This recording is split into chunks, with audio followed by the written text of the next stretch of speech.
South Australia could open its border to select states in time for the July school holidays. Emily Burley's in Adelaide. Emily, what states are being considered?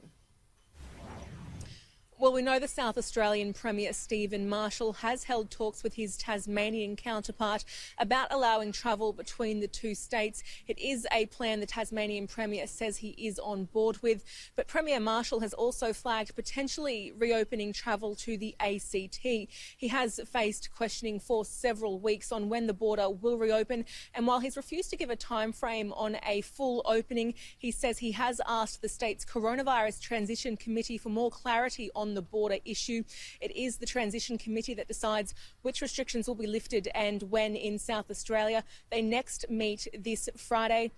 This bubble could be in place by July 3rd. The Premier says the airlines need to know soon so they can start scheduling flights. What we are seeing is other states improving, and so hopefully very soon we'll be in a position to start easing those border restrictions. We can't keep our borders closed in South Australia forever.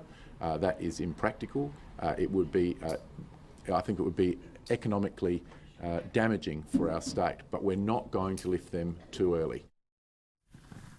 Now, there are concerns flights to Canberra could be used as a backdoor for people to travel into New South Wales and Victoria. The same border restrictions aren't in place between those states, but the Premier says few flight numbers and the distance between the capital cities would be a deterrent for most people doing that.